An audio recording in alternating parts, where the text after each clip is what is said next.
One of the most difficult aspects of owning a pet is, of course, the loss of that one.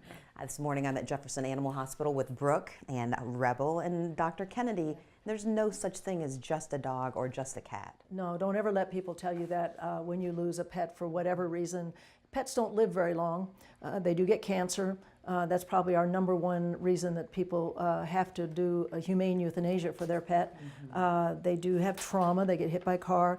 So it's very common for people to have a beloved pet in their household that they lose for whatever reason. We do have many, many resources to help you deal with pet loss on our website under our resources tab on grief and bereavement.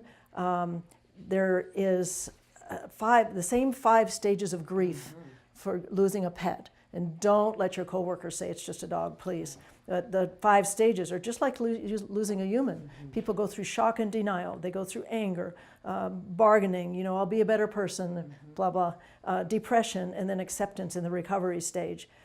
These are all on our website. We have a pet library where you can look these items up and then you can print them. Tips on helping children deal with pet loss. It's very common for somebody to get a pet, and then when the child turns 13 and they've lived with this pet their entire life, and then the pet, for whatever reason, has some illness issues or trauma and they lose the pet.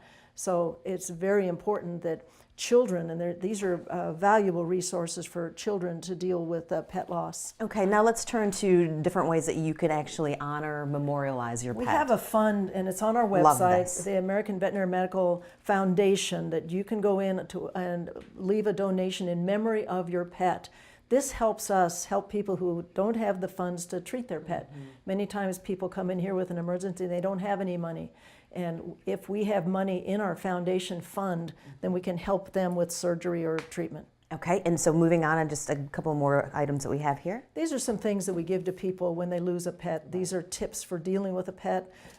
We encourage children especially to plant some things in a garden in memory of your pet, a little rock that's got their name on it. Sure. And we have these forget-me-nots that we send home with them, and sympathy cards. We do a really good job of helping people deal with that loss. Okay, well, thank you so much for the information. Again, Brooke and Rebel from Jefferson Animal Hospital with Dr. Kennedy. I'm Angie Fenton.